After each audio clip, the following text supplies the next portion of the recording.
Hi, I'm Jen from Back Off My Books, and I have with me Daisy Prescott, and she's agreed to let me torture her with questions today. But I promise they're not too bad. They're somewhat tame. Okay, see, first question, very easy, basic, favorite color. Orange. Really? Huh? That is a unique one. I have to ask why. I don't know. It's just a really happy, energetic color. In fact, my phone is orange. My car is orange. Really? And yeah, I love orange. It's just really happy and energetic. Okay. But I think because I live in New England and it's dark here, it's starting to get dark early and it's going to be dark until March. Like I need that bright, happy color. Popping. Okay. What's your guiltiest of guilty pleasures? Guiltiest of guilty pleasures. Probably binging on TV. Like just, watching like a series like Scandal or House of Cards. I'm trying to think other ones we've just binge watched where we watch like 4 and 5 episodes, like in a block of time. Nice. Okay. Have you ever had a psychic reading? And did you believe it? Was it accurate? I have. In fact, I have a therapist who is an intuitive. So not only do you go and you can cry and talk about all your problems, but she is kind of an empath and an intuitive. So, yeah, she was right. In fact, 2 years ago, she told me to write a book. Wow. Yeah, way before I'd even put pen to paper or had an idea or anything like that. Oh, that is awesome. Okay, this comes from Penny. In a bar fight, who would win, John Day or Gil Morrow? Oh, John Day. No, yeah, Gil's he's like the bass player in a grunge band. In college, he's a professor. John works with axes and power tools. So yeah, I think the beard might have something to do with it. Okay, so no hidden skills for Gil. Okay, gotcha. No, sweet Gil. When I first read, it was first Ready to Fall that I read, and then I started following you, stalking you, harassing you. I came in at an opportune time, and now you have a theme song in my head. Every single time I see your name pop up on my feed, and I'm going to play a little bit of it and show the reason why. They see me rolling, patrolling and trying to catch me riding dirty. So, do you want to explain to everyone watching what's going on? Stop that. So I fell on, Ready to Fall came out December 17th, and the next day I slipped and fell down some icy stairs at my house and broke my tibia. People are probably so tired of me talking about this because it's like my life now. And I ended up having surgery and getting a plate in and basically being immobile for 8 weeks, 12 weeks, something crazy like that. And so my husband's like, you're going stir crazy. Let's go to Target. And we went to Target and I got to ride on the cart. And seriously, it was one of the happiest days of my life. I never had so much fun. I had my Starbucks cup holder. Yeah. So I posted that picture and a friend of mine made the meme for me. And it's absolutely one of my favorite things. So I'm glad that's my theme song. Seriously, that is my theme song for you. That pops into my head every single time. I'm so gangster. Very. Okay. Getting into some of the book-related and author questions. We talked about this a little bit before I hit record. Did you always want to be a writer, and how did you come to this point in your life?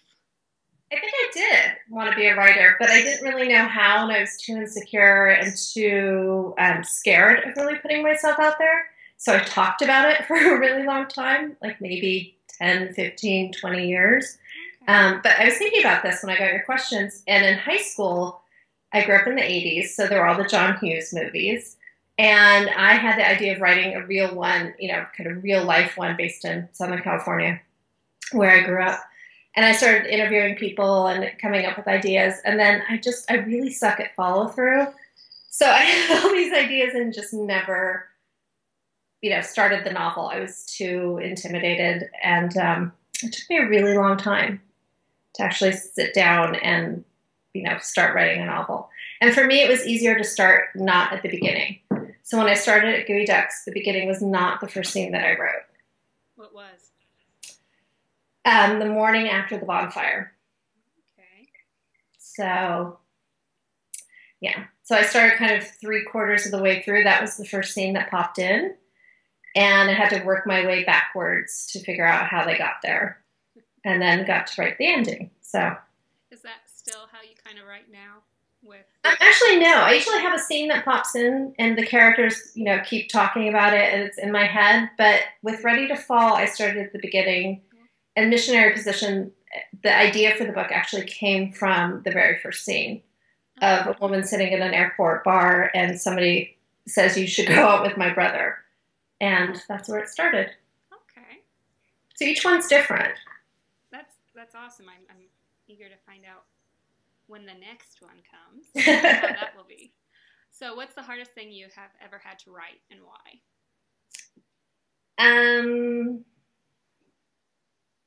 I think the short that I just wrote in Shiver, which is Bewitched, it's completely out of my comfort zone. It's new adult and it's slightly paranormal. And I love it. Oh, thank you. I love it too. So that was out of my comfort zone. I'm writing about college students. I'm certainly not anywhere near being in college. And also wanting to weave in a little paranormal without, insulting any real Wiccans or witches or pagans. And so that was definitely the biggest challenge.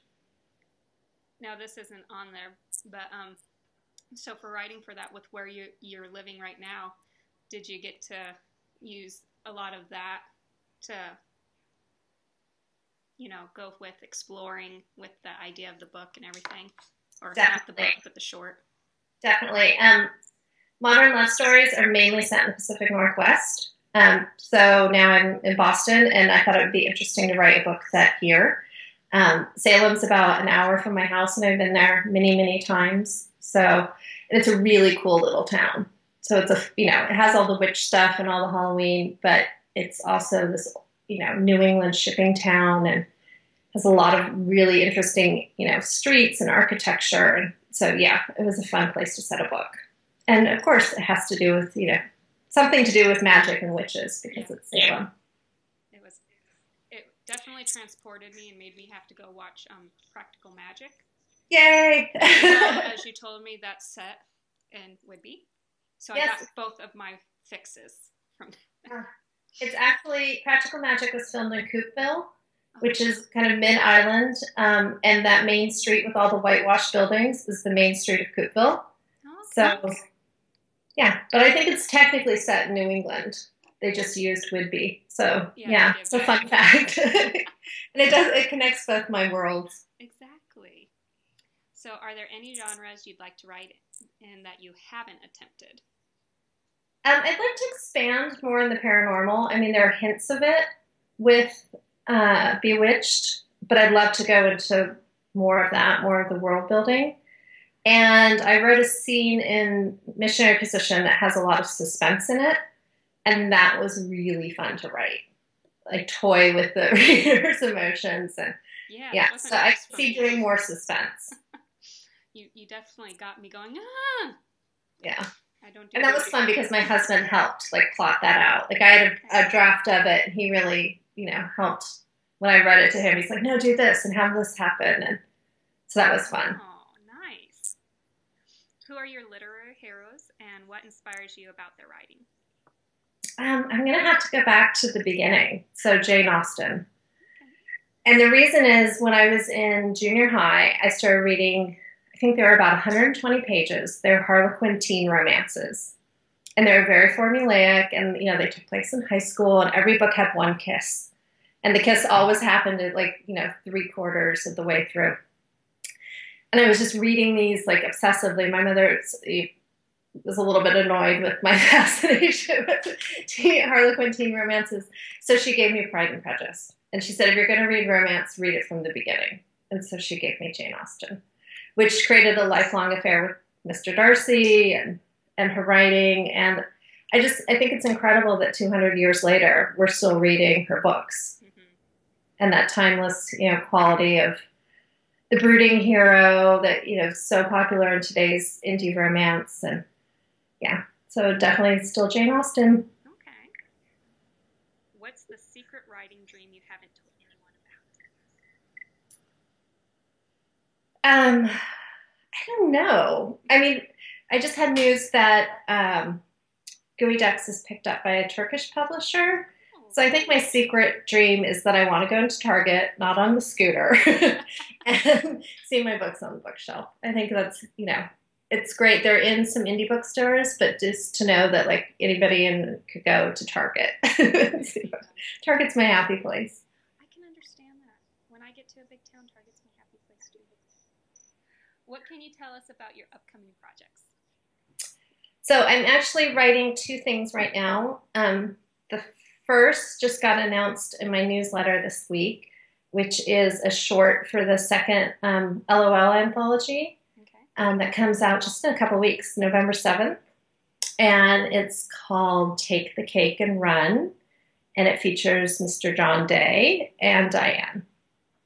And in that, we see a little bit of Donnelly. And I haven't announced this yet, so you get the exclusive. Yay!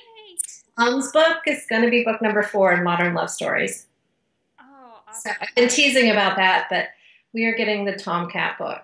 Readers have been asking for it, and I put it off for a long time because he's just a man whore. I mean, he really is. He's such a bachelor, but he's in trouble, and it's really fun. So that hopefully is going to come out the end of January. Okay, awesome. Where can people find you if they want to come and talk with you in person and see you and everything? And you mean upcoming signings? Yes. Okay, I'm going to be in Vegas next weekend. Yeah, come to my house. Just come sit in the dining room with me. I'll post my address at the end. Drats, I'd have to clean. I will be in Vegas next weekend, October, 24th, 25th, 26th. So that'll be fun. And then I'm not doing anything until March. I'll be in Austin for Austin Book Fest again. I'm really excited about that. And then Capital City, I think, is the end of March. April is the North Shore author signing here in Peabody, Mass. And I'm hoping that anybody who comes up and is interested will do a little mini trip to Salem, like the next day, because it's about 15 minutes away. So that'll be fun. And then RT in May, which is in Dallas. I'll be there. And after that, I'm not 100% sure. That's until May, though. So that's good. That gives good stalking ability for everybody. Yeah, and hopefully in February watching the 50 Shades movie with some fun people, but I'm not sure where yet. So I think everybody needs to see that with a group of girlfriends, don't you? Definitely. So that would be awesome for us all to get together in one place and go see that too. I know. We'll come to Montana. No, you don't want to come to middle of nowhere, Montana. I'm basically North Dakota. There's nothing around here. Oh, okay. I don't think the one movie theater that shows one movie in the evening on the weekend will show 50 Shades. I just have a feeling. They should. They'd have a baby boom. They would. All right. I get to have a little fun. I never hardly get to this. I think I just did double negative. Anyways, I never get to this question. And it's another penny one. If you could have sex, likely great sex, with any person alive or dead, but they'd be alive in their physical prime, with no ramifications to your relationship, marriage, and all that, who would it be and why? Oh my gosh. Anyone? Anyone, live or dead.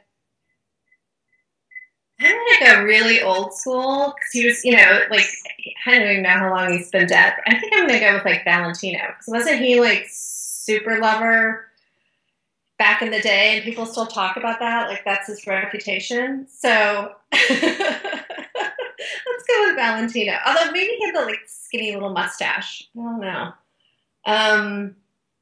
No, I'm going to stick with Valentino. Kind of a cop-out. No, that works for me. Did Penny answer that question? She did, but it was in a different video that was posted in the other forum, the Sharks. So I did make her answer it. Okay, I have to find that video. I'll bring it back up on there. Well, that brings me to the end of that. And so, really? Yes. That was so fast. I know. But I'm happy because I got all my questions answered this time. So this is good. So we can stalk you and we can bug you about Tom's book now. Yeah. And, if you feel the need to extend Bewitch further, we would probably all love that. I'm telling you, anyone who's probably... Yeah, I'm thinking about it, and yeah. In fact, there's a whole section that didn't make it into the short story because we were limited to about 15,000 words. So there's definitely more Andrew Wilds out there. Oh. And yeah. So, and we need to find out, is Madison, does Madison have powers or not? And yeah, there's a lot of unanswered questions. So, but it probably wouldn't come out until next fall, given my writing schedule. That's okay. I'm so overwhelmed, and thank you for the response to Bewitched. Like I said before, I was really scared to write new adult and paranormal, and everybody seems to love it. So that's the best feeling as an author. Oh, you definitely hit it out of the park, I think, with that one. I had fun reading that one, and I hope other people pick up that anthology and read it, because it was definitely, as I was reading it, I'm all, okay, this is completely different, but this is awesome. It has that practical magic feel to it and everything. That's why I had to go and watch the movie. So, definitely an awesome short. Thank you. And I haven't read all the stories in Shiver yet, but the ones that I've read are great too. So it's a wonderful anthology. I'm going to do a little plug here. It's $3.99, but all the money goes to St. Jude Children's Hospital. So it's a great cause, and we have a huge goal that we're trying to raise $25,000. So everybody buy the book. Yes, definitely. I've only gotten through 5 so far, and all were great too. And I definitely think everyone should pick it up. I mean, that's such a great cause for you guys to be putting all the proceeds towards, and it makes me feel good to even purchase it. And, you guys did quality work in it. So. Yeah, I love Penny's story too. I'm a big fan of the beard, as everybody knows, with John Day. So, and I usually, ginger men don't really, float my boat, but I have a little crush on Dwayne. So, because of Double Dare. Yes. Dwayne and Bo and Cletus. Oh. A friend said, how do you find a guy named Cletus or Jethro attractive? They said, you just have to read the books. Exactly. Names, they're just names. Yeah. They don't define the people. Yeah. Well, Daisy, thank you so much for letting me harass you and bug you and poke at you. And I'm glad you now know your theme song. And I'm going to turn it back on here as we say goodbye. So, thank you, darling.